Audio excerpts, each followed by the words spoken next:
I've committed a crime. That officially makes me a criminal. I'm going to court, I'm going to be convicted, and I'm going to be spending time in jail. These walls are gonna frustrate me and people will start making me crazy. But I will, as far as possible, patiently sit out my time. But when I get out, I will have to start with nothing. No money, no work, no house, no care. I have a criminal record. Yet, I'm not a criminal. We often tend to think about how can we be safe on the streets? How do we handle a situation in which we are being followed or being harassed? And you see that people are creating apps for situations that could be unsafe for someone. Think about walking through an alley or under a bridge. And in this app you have to put all the contacts of your closest family and friends, and with one press on the button, everyone gets called. The first one that picks up the phone is your rescue line. And that is of course completely amazing, but this is just one side of the story. In my opinion, this is not the part we should be putting so much effort in. The situation is not just there, it's being created by someone, the perpetrator. And I strongly believe that it takes more than one side of the story to come up with a solution for criminology in general. However, I noticed that not many parties are focusing on this side of the story. At least not until after an accident happens. If we knew where the real problem was, the perpetrators, I think we should be focusing more on how to fix that. How to make sure that those harassing moments won't be there anymore, instead of seeking solutions of how to handle them. Therefore, we have to start looking into the minds of the perpetrators. What makes them do what they do? I think that is most important. If we can answer that question, we can start looking for a proper solution that will reduce harassments.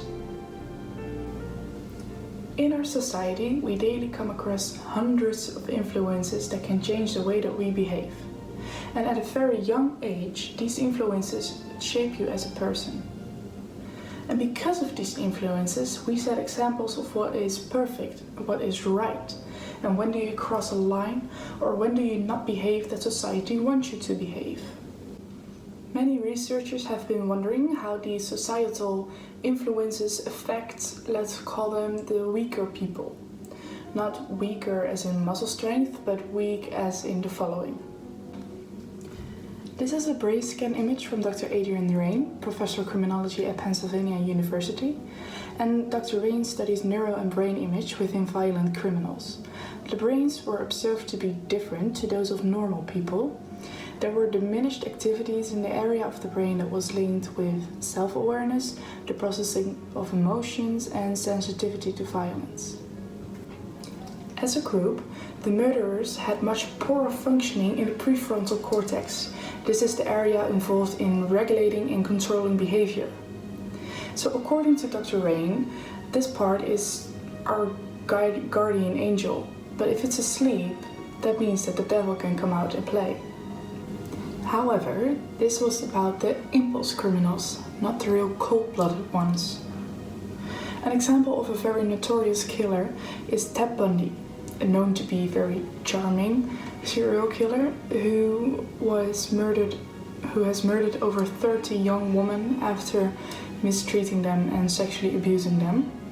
And another notorious killer is John Wayne Gacy, who known to have murdered over a minimum of 33 young men, teenage boys. He was known as the Killer Clown due to the fact that he dressed up as a clown to entertain children at social events. If we talk about, for example, these serial killers, they actually had a high functioning in the prefrontal cortex, but a very low functioning in a deeper part of the brain, which we call the amygdala. This is a seat for emotions such as consciousness, empathy, and remorse. And research had shown that this part within a serial killer's mind had shrunk by at least 18%. 18%, that's a pretty big damage. And I think if that is a permanent damage, then how do we save someone from completely losing it? At it's a very big challenge and no answer has been found yet. Mr. Eric Neumann, a German psychoanalytic psychologist, states the following: "The moral principles, which appear clear and unambiguous from the point of view from the I consciousness, lose their persuasiveness and thus their applicability when we consider the compensatory shadow in the light of our ethical responsibility. Nobody with an ethic feeling can ignore this. Only a person who destroys the unconscious or who is morally obstructed will be able to avoid this task without, incidentally, being able to eliminate the evil consequences of such behavior." So the point that we can get out of this complicated message is that if we ignore certain underlying feelings, it can cause diminishing activities in the parts of the brain that I've just explained. And therefore it is hard to remain in perfect control of the mind. And the brain scan that I've showed before perfectly shows how powerful the mind can get and also what damage it can do. If I'm being honest, this scares me a little. I have noticed multiple times in my life, and I'm pretty sure I'm not the only one, that the mind is such a powerful organ and that it comes in very handy if you know how to control it. And I consider myself very, very lucky knowing how my mind works, how I react upon situations, and having the skills to influence my behavior when necessary. But now I will make it even more scarier. Knowing how the brain works is one thing, but we live with 7.594 billion people on this earth. I'm sorry for these specific numbers, but imagine that 7.594 billion people all carry one brain that never does or thinks the same. If I could step out of my rational thinking for a second, I would say that we are just one massive ticking time bomb. And every person has a different opinion, every person has different difficulties to deal with, and every person faces at least once in a lifetime their personal devil. That is just wow. But this is exactly the reason why it is so difficult to live in a perfect society. A society without war, without crime and uncivilized events, that's just not possible. But if I'm being really honest, I think we all need some negativity in our lives because there is no light without the dark.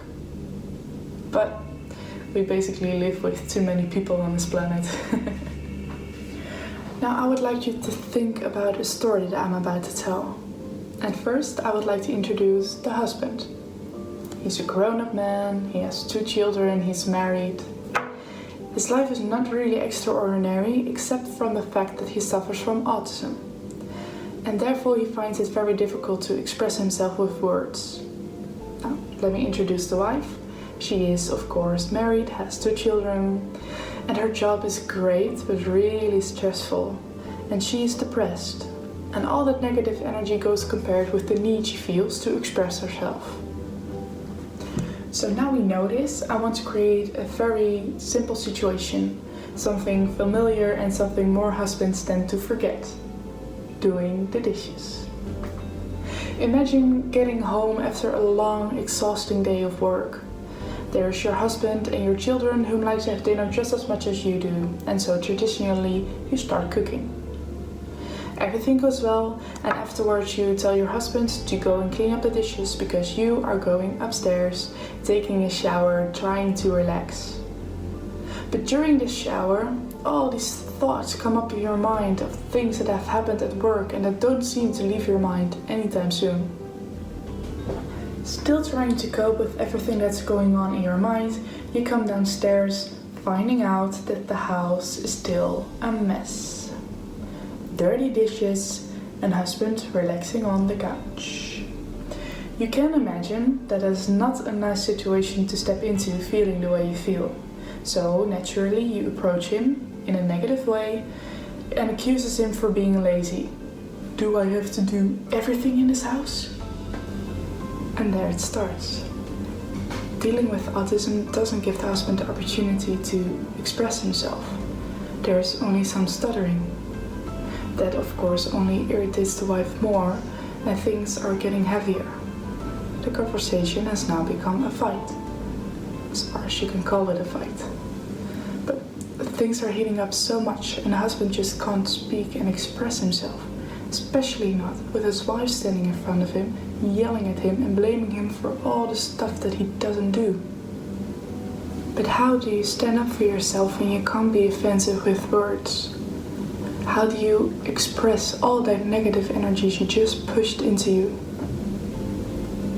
You feel what is going to happen, but you don't know how to prevent it. And so it happens. Husband attacks wife. And husband becomes a criminal. The husband gets arrested by the police. The husband is screwed. But who was the person that created this whole situation?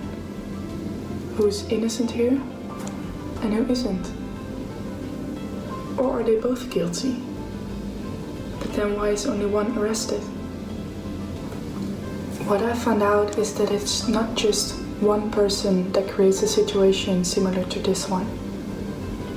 In this society, we all do what we think is the right thing to do, not knowing the consequences that come with it.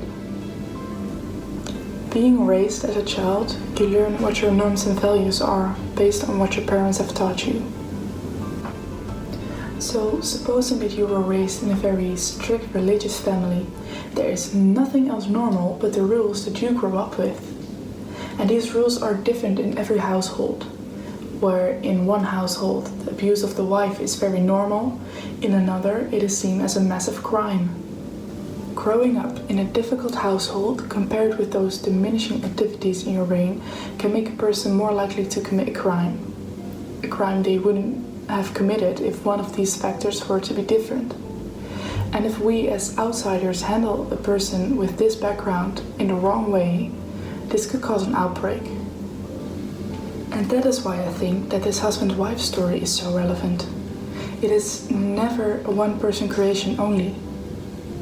We all contribute to this society and we all act different in it. But what is my main message? Looking at everything I have found during my expedition, I think it is very important to keep an eye on yourself and the people around you. We are so fragile and so easily and unconsciously influenced. So let us start with you. Who are you? What is your role? How do you influence yourself and your surroundings with it? How do you not become a murderer?